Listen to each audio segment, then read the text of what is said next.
warahmatullahi wabarakatuh. Waalaikumsalam warahmatullahi wabarakatuh. Salam berkemajuan dari LPPM Universitas Muhammadiyah Jakarta bersama Profesor and Friends. Kali ini kita akan membahas hal yang menarik berkaitan dengan arsitektur. Ada apa itu? Dan bagaimana arsitektur itu? Dengan siapa Ibu Yuni kita mengundang pembicaranya? Ya, hari ini kita bersama Associate Profesor kita, Dr. Ari, yang dari Arsitektur Universitas Muhammadiyah Jakarta. Beliau memenangkan penelitian tentang PDUPT. Jadi dari Mas Menteri ini ya, menang. Nah, penelitiannya tentang TOD di Kota Tua. Nah, hal ini tentu saja menjadi sangat menarik nih Bu Lucy ya, di mana Dr. Ari juga dengan Pak Saiful Bahri ini merupakan penelitian kolaboratif dari teknik arsitektur dan juga teknik elektro. Jadi bagaimana nih kita kulik hari ini tentang ininya tuh Mbak, arsitekturnya juga terobosan daripada elektronya nih. Wow, gitu. Keren, nanti kita pasti akan hal-hal menarik nanti kita bisa tanyakan ya Bu. Iya, ini juga merupakan masukan nih Bu Lucy ya, untuk Pak Anies nih, Gubernur DKI Jakarta, di dalam penelitian, di mana dalam penelitian ini nanti akan dihasilkan terobosan baru di dalam penghematan energinya, menggunakan energi baru terbarukan. Nah, baik nih Mbak Lucy ya, yang pertama kali kita akan menanyakan kepada Bu Dr. Ari, Ibu Associate Professor. Bu Ari, ini para pemirsa ingin tahu tentang konsep TOD di dalam mengembangkan Kota Tua ini. Silakan Bu Dokter. Oke, terima kasih Bu Associate Professor Tri Yuni. Saya panggilnya Bu Yuni aja ya Bu, biar nggak kepanjangan. Jadi sebenarnya penelitian ini merupakan penelitian dasar ya. Jadi kami mencoba mengkaji dulu tentang kemungkinan apakah konsep atau pendekatan Transit Oriented Development atau TOD itu memungkinkan diterapkan di Kota Tua Jakarta. Karena yang seperti kita tahu bahwa kawasan Kota Tua Jakarta itu terdiri atau penuh dengan berbagai bangunan-bangunan bersejarah yang sudah ditetapkan sebagai bangunan cagar budaya ya. Jadi kemungkinan itulah yang kita cari atau kita kaji selama 2 tahun ini, 2 tahun penelitian. Kemudian kita berikan alternatif solusi jika memang memungkinkan untuk diterapkan sebagai kawasan yang direncanakan melalui pendekatan Transit Oriented Development. Jadi Transit Oriented Development itu sendiri adalah sebuah perencanaan kota atau pengembangan kota yang berbasis dengan transit. Jadi berbasis dengan transit itu apa? Itu ada 8 prinsip di dalamnya. Prinsipnya itu adalah dari mulai cycling, kemudian walking ya, cycling itu bersepeda, walking itu berjalan kaki, connecting itu menyambungkan atau mengkoneksi antara satu aktivitas ke aktivitas lain atau bangunan satu dengan bangunan yang lain. Kemudian ada juga mixing itu membaurkan antara beberapa fungsi, dari mulai fungsi komersil, fungsi hunian, dan fungsi-fungsi yang lain. Kemudian ada lagi prinsip yang kelima adalah shifting itu beralih, jadi mengalihkan satu moda transportasi ke moda transportasi yang lainnya. Kemudian ada lagi compacting, itu berarti memadatkan jadi yang biasanya karena lahannya besar itu dipadatkan karena lahannya sempit kalau di Jakarta, Kota Tua Jakarta ya. Jadi disempit, dikompak, jadi dipadatkan supaya lahannya lebih efisien dan efektif ya. Terus kemudian terakhir adalah transiting. Transiting itu berarti istilahnya transit antara satu moda transportasi ke moda transportasi lainnya. Nah, kita melihat dari mulai aspek fisik maupun non fisik yang ada di kawasan Kota Tua Jakarta. Ternyata dari berbagai aspek tersebut sangat memungkinkan sekali untuk menerapkan pendekatan konsep transit oriented development dengan 8 prinsip tersebut ya. Jadi dari mulai mixing, densifying dan lain sebagainya. Caranya adalah dengan memanfaatkan, kalau mixing, densifying dan compacting itu kita memanfaatkan bangunan-bangunan bersejarah yang terabaikan atau kosong ya. Jadi banyak sekali bangunan kosong yang ada di kawasan Kota Tua Jakarta.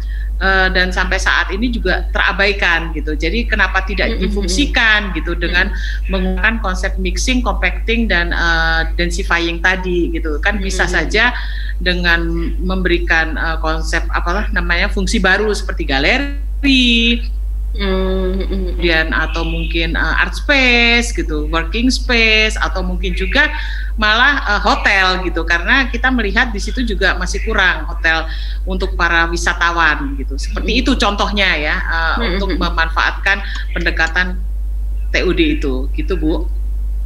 Ya, menarik sekali ya Bu Lucy ya. Iya. Nanti ini tentu saja salah satu daripada akan pengembangan daripada Kota Tua yang tadi merupakan cagar budaya, tetapi juga digabungkan dengan smart city ya Bu ya, sesuai dengan keahliannya Dr. Ari terkait dengan urban planning ya Bu ya. Nah, ini Mbak Lucy nih dari sisi Bu Ari nih ya, Ibu sudah banyak juga kolaborasi yang dilakukan arsitektur UMJ juga dengan Universitas Argentina ya Bu ya. Dengan Universitas Argentina dan lain-lain. Artinya apa? Kalau kita melihat dari sejarahnya bahwa Kota Tua ini adalah merupakan salah satu cagar budaya yang merupakan peninggalan dulu Belanda. Mungkin Bu Ari bisa ceritakan Bu tentang kerjasama yang pernah dilakukan dengan Argentina dan lain-lain untuk pengembangan dari Universitas Muhammadiyah Jakarta. Silakan Bu Ari. Oke, terima kasih Bu Yuni. Jadi awal mulanya dulu kami melakukan kerjasama dengan 3 universitas di Argentina, yang terutama sekali dengan UNE atau Universidad Nacional de Nordeste di Resistencia. Itu adalah awal mulanya penandatanganan MOU di tahun 2015 ya. Jadi di tahun 2015 kita melakukan penandatanganan MOU untuk 3 tahun ke depan ya, dalam rangka penelitian bersama. Kemudian penelitian tersebut dipublikasikan dalam bentuk seminar internasional dari mulai subsidi, seminar yang dilakukan di UMJ, kemudian iWUPSIDI, dan yang terakhir adalah Icon WUPSIDI. Kemudian selain itu di tahun 2015 juga, selain penandatanganan MOU, kita juga sudah melakukan kerjasama dalam hal melaksanakan seminar internasional yang diadakan di Argentina. Jadi kerjasamanya dalam bentuk mereka mengundang, kebetulan saya waktu itu yang berangkat untuk mewakili Pak Rektor dalam menyerahkan MOU kepada Rektor di Argentina, dan kemudian juga sebagai keynote speaker memberikan gambaran bagaimana sih kawasan Kota Tua Jakarta dan juga tentang konservasi di Indonesia, karena kebetulan waktu itu di tahun 2015 seminar yang diadakan oleh UNE atau Universidad Nacional de Nordeste tersebut adalah tentang manajemen kawasan bersejarah ya. Jadi sangat klop sekali dengan penelitian saya waktu itu juga tentang revitalisasi. Kemudian di tahun 2016 kami mengadakan seminar internasional di UMJ arsitektur ya, dalam rangka kerjasama tersebut. Jadi nama seminarnya Seminar on Urban Planning and Development Subsidi, dan kita mengundang salah satu arsitek dan juga dosen dari Resistencia tersebut, UNE, yaitu arsitek Valeria Schneider, dan kemudian mengundang beberapa keynote speaker yang berkaitan dengan konservasi dari ICOMOS ya, Bapak Diki, dan kemudian dari Main Forum ya, ada Yuri Romero juga memberikan paparannya sebagai keynote speaker. Kemudian di tahun 2017 kami juga mengadakan namanya iWUPSIDI, jadi International Workshop on Urban Planning juga sama, dan itu adalah gabungan antara seminar dan workshop ya. Di IWOPCD tersebut kami mengundang juga 3 dosen dari 3 universitas di Argentina. Jadi Universidad Nacional de Nordeste atau UNE dari Resistencia, kemudian Universidad Nacional de Rosario, dan kemudian yang ketiga adalah Universidad del Litoral dari Santa Fe. Nah, ketiganya memberikan paparan di seminar sebagai keynote speaker dan kemudian juga sebagai fasilitator dalam workshop kami. Jadi workshopnya itu juga joint workshop. Jadi ada 2 mahasiswa dari UNE Argentina yang datang untuk bergabung dengan mahasiswa kami dari arsitektur UMJ. Ya, kemudian setelah 2017 kita selesai MOU kita. Namun kita masih ingin terus melakukan kerjasama.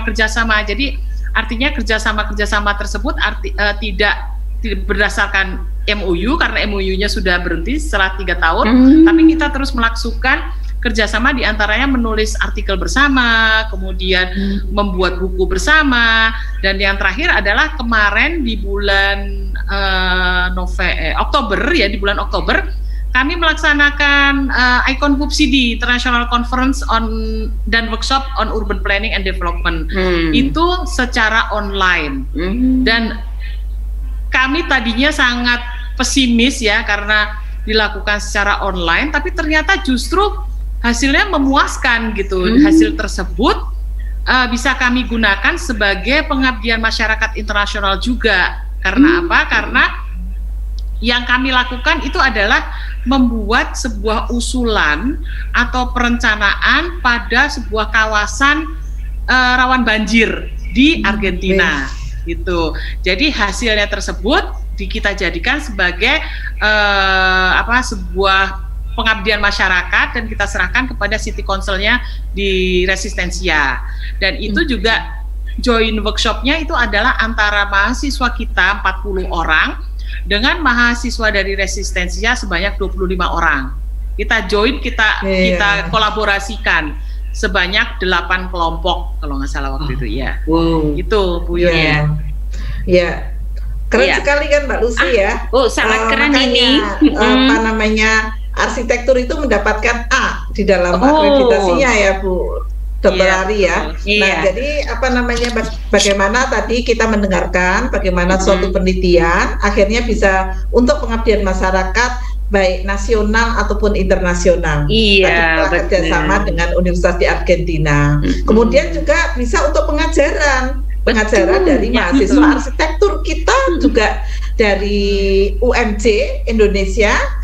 Juga dengan Argentina nih Bu Lucy ya. Silakan Bu Lucy kalau mau mengulik lagi nih. Iya, ini ada hal yang menarik ini Bu Ari dan Pak Saiful. Kan kolaborasi ini antara arsitektur dengan teknik elektro. Kira-kira di dalam penelitiannya apa nih yang dihasilkan atau yang dikolaborasikan? Silakan Pak Saiful. Terima kasih Bu Lucy dan Bu Dr. Yuni. Emang di sini kita sudah beberapa kali ya, tidak hanya dalam penelitian ini, kita sudah beberapa penelitian juga kita lakukan kolaborasi antara saya khususnya dengan Bu Dr. Ari Widiati ini dari arsitektur. Jadi pada penelitian kita tahun ini merupakan tahun yang kedua ini, dari tahun 2019 sampai dengan 2020 ini kita sudah melakukan tentang kajian teori tadi yang sudah dijelaskan oleh Ibu Dr. Ari. Nah, dalam kajian ini kita dalam bidang teknik elektronya kita coba menambahkan tentang implementasi bagaimana sebuah solar panel atau solar cell ini digunakan di dalam suatu kendaraan yang kita gunakan nanti untuk istilahnya sebagai kendaraan untuk memfasilitasi para pengunjung dari Kota Tua Jakarta. Karena biasanya kalau kita berkunjung ke suatu wisata ada sesuatu yang unik, kan itu biasanya akan menarik perhatian lebih dari para calon pengunjung ya kan, dibandingkan kalau kita biasa-biasa saja. Nah, kita coba untuk menawarkan kepada pemerintah, khususnya pada pemerintah DKI untuk menawarkan suatu solusi agar destinasi wisata Kota Tua Jakarta itu menjadi lebih menarik. Tidak hanya lokasinya yang sudah menarik, tapi juga ada sarana transportasi yang bisa kita gunakan sekaligus juga untuk berwisata oleh masyarakat ya. Jadi kita antara lain adalah menggunakan kendaraan listrik tadi. Karena kan kita sudah ketahui ya, pemerintah itu kan sudah mencoba untuk memulai melakukan istilahnya elektrifikasi kendaraan-kendaraan umum. Contohnya seperti Jakarta sudah ada yang menggunakan kendaraan listrik. Nah, di dalam untuk mendukung daerah wisata di daerah Kota Tua Jakarta juga kami menawarkan agar kendaraan itu juga menggunakan listrik tadi, tapi yang bisa dihasilkan langsung diaplikasikan di kendaraan, yaitu menggunakan solar panel. Oh, ya. Iya, ini menarik sekali nih, Bu Lucy ya. Jadi adanya penghematan energi karena penggunaan daripada energi baru terbarukan, begitu ya, Pak Saiful ya. Alhamdulillahirabbil alamin nih Mbak Lucy ya. Universitas Muhammadiyah Jakarta telah menghasilkan suatu terobosan di dalam melakukan penelitian yang dihubungkan dengan arsitektur juga elektro terhadap energi baru terbarukan. Semoga ini merupakan satu terobosan ya Bu Lucy ya. Dari sisi teknologi, tapi juga dari sisi arsitekturnya nih ya sebagai ini.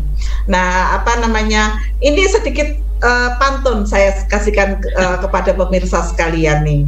Ya, kita kasihkan pantun. Ibu. Iya. Bunga cempaka, bunga seroja. Ya, mekar indah, menarik hati. Kota Tua sebagai wisata bersama Pak Saiful dan Dr. Ari. Kita kasih tepuk tangan ya. Menarik sekali. Menarik.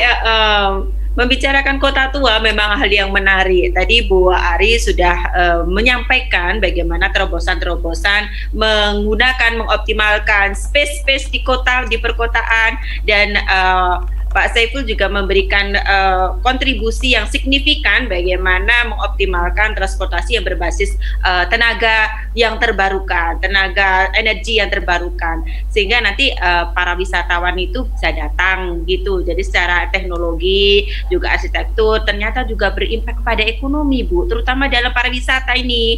Jadi penelitian ini sungguh dibutuhkan ini bagi pemerintahan kota, terutama DKI Jakarta. Kiranya ada ke arah sana, Bu? Iya, saya sedikit bertanya nih ke Pak Saiful ya, dari sisi kepakaran daripada teknik elektro. Jadi Pak Saiful ini merupakan alumni UMJ yang S2-nya di ITB dan sekarang sedang menjadi kandidat doktor di ITB. Moga-moga nih Pak Saiful ya, ilmunya ini tambah makin berguna buat masyarakat. Ini sedikit pertanyaan lagi ke Pak Saiful, adalah tadi konsep penghematan energi yang dari solar cell kemudian dipakai untuk penerangan, kemudian dari mobil listrik dan lain-lain. Kira-kira bagaimana ini bisa ke arah pengembangan ke depannya nih Pak Saiful ya, tentang adanya konsep terbarukan dari arah dari penelitiannya. Silakan Pak Dr. Saiful, merupakan salah satu branding daripada elektro ya Pak ya. Silakan. Baik, terima kasih Ibu. Jadi untuk ke depan memang untuk kondisi kita saat ini sedang dalam tahap riset ya. Dalam tahap riset itu artinya kita juga mengkaji bagaimana kemungkinan yang mungkin nanti bisa diaplikasikan. Nah, untuk mengaplikasikan lagi untuk kedepannya, ya itu kan juga dalam hal ini kita tidak bisa sendiri dalam hal ini, karena kita juga di situ terkait dengan pemerintah daerah Jakarta sendiri yang akan mengimplementasikan. Jadi untuk kedepannya kita coba untuk istilahnya mengajukan ke pemerintah DKI sebagai suatu proposal ajuan nanti untuk menjadi pertimbangan pemerintah daerah. Mudah-mudahan bisa diterima ya, kita bisa alhamdulillah bisa diimplementasikan. Nah, jadi kita di sini juga mengusulkan itu dari bagaimana dari segi teknisnya, bagaimana perencanaannya itu yang kita usulkan untuk bisa diaplikasikan ke depannya, Bu.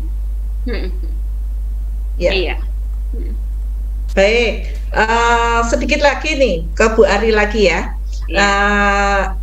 Bu Ari, sebagai apa namanya salah satu associate profesor di arsitektur nih Bu.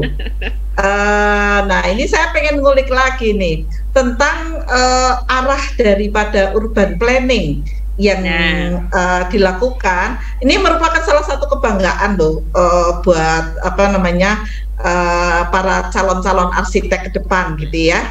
Nah kira-kira apa namanya sebagai closing statement ya Bu Ari ya, Mbak Lucy, silakan Bu Ari memberikan ulasan terhadap pengembangan ke depan tadi karena penelitian ini cukup bagus sekali ya, bagus sekali dan bisa menjadikan salah satu pengembangan dari tridharma penelitian. Penelitian, pengabdian masyarakat sampai kepada pengajaran. Silakan Bu Ari untuk memberikan pencerahan kepada para pemirsa sekalian tentang pentingnya urban planning dan juga smart city di dalam arsitektur. Silakan Ibu. Terima kasih Bu Yuni. Jadi sebenarnya untuk urban planning itu kan akan diperdalam ketika mahasiswa sudah menyelesaikan sarjana S1 atau strata S1-nya untuk melanjutkan ke strata S2. Namun di program studi arsitektur UMJ ini urban planning sedikit dikulik di dalam mata kuliah kami. Ada beberapa mata kuliah kami yang memang menyinggung ke arah urban planning. Jadi setidaknya mereka sudah mulai istilahnya ada pembelajaran awal gitu ya tentang apa sih sebenarnya urban planning itu. Karena urban planning itu memang sebenarnya mata kuliah untuk program magister gitu, tapi di S1 kami memberikan sedikit banyak pendahuluannya, di antaranya dalam mata kuliah arsitektur komunitas yang pertama terutama karena arsitektur komunitas 1 itu adalah mereka luarannya membuat master plan, jadi sebuah desain master plan kawasan. Karena itu di dalam penelitian PDUPT yang saya kerjakan berdua Pak Saiful ini, kebetulan kami juga dibantu oleh para tenaga lapangan dan tenaga pengolah data, yaitu dari mahasiswa yang sedang mengambil mata kuliah arsitektur komunitas 1 gitu. Jadi mereka juga belajar bagaimana meneliti dan bagaimana juga untuk membuat sebuah penataan kawasan ya. Dan nantinya di semester 8 kalau memang mereka mengajukan sebuah ajuan proposal tugas akhirnya berupa perencanaan kawasan, maka mereka setidaknya sudah memiliki modal dasar di mata kuliah arsitektur komunitas 1. Seperti itu Bu. Karena memang kenapa urban planning itu sangat penting, karena ketika mereka sudah lulus dari sarjana arsitektur, mereka sebenarnya belum bisa langsung terjun berpraktek sebagai arsitek. Mereka harus melaksanakan atau melakukan atau mengambil sekolah pendidikan profesi dulu untuk mendapatkan sertifikasi sebagai arsitek. Kemudian setelah itu baru mereka mau mengarah kemana nih? Apakah sebagai arsitek murni ataukah memang ke perencana kota? Kalau memang mau ke perencana kota atau urban planner, mereka harus mengambil di magister tata kota, perencanaan kota. Seperti itu Bu. Ya, hari ini jadi kita sangat tercerahkan ya tentang dari sisi arsitekturnya, kemudian dari sisi profesinya ya Bu Ari ya. Ke depan arsitektur itu harus kemana, karena memang saat ini kita berada pada era global di mana profesi itu merupakan salah satu yang harus dilakukan sertifikasi. Nah, tentu saja sertifikasi ini menjadi penting buat para calon-calon arsitek, calon-calon sarjana teknik, dan juga untuk kedepannya juga calon-calon insinyur. Baik, Bu Lucy silakan untuk bisa melakukan ini. Terima kasih. Untuk Pak Saiful mungkin closing statement-nya kami persilahkan.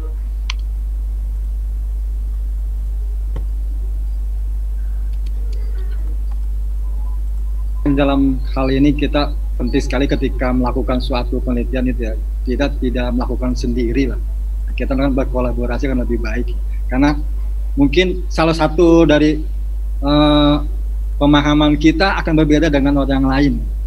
atau bidang ilmu kita mungkin belum didukung oleh bidang yang lain, sehingga sangat perlu sekali untuk kolaborasi ini. Sehingga ke depan lagi kita akan bisa berkolaborasi juga nanti arsitektur dengan yang lain ataupun elektro dengan kedokteran dan lain-lainnya. Insya Allah ke depan juga saya juga mungkin akan berkolaborasi dengan jurusan lain yang penelitian yang berikutnya. Mungkin Bu. Jadi pentingnya. Iya, menarik sekali nih Bu, karena melihat perkembangannya memang urban planning menjadi salah satu profesi yang diharapkan karena perkembangan perkotaan di era sekarang baik di Eropa maupun di negara yang sedang berkembang itu mendapat perhatian yang signifikan. Sejak tahun 1980-an itu mulai digodok dan digodok. Nah, kehadiran beliau berdua ini memberikan inspirasi bagi semuanya untuk bisa meningkatkan kembali dan menggeluti di bidang arsitektur dan juga elektro. Ya Bu ya, begitu nggih Bu Yuni? Ya, jangan lupa para pemirsa bagi yang punya putra-putri untuk bisa mendaftarkan di Fakultas Teknik Universitas Muhammadiyah Jakarta. Ada arsitektur, ada teknik elektro, ada teknik kimia, ada informatika dan lain-lain yang semuanya ada di pmb.ftumj.ac.id. Alhamdulillah. Silakan Bu Lucy untuk ditutup. Iya, terima kasih kepada Ibu Dr. Ari dan juga Bapak Saiful Bari yang telah memberikan dan meluangkan waktunya untuk mengisi podcast yang sangat menarik dengan topik yang sangat menarik pada kali ini. Dan salam dari kami dari LPPM Universitas Muhammadiyah Jakarta. Gitu ya. Salam berkemajuan. Assalamualaikum warahmatullahi wabarakatuh.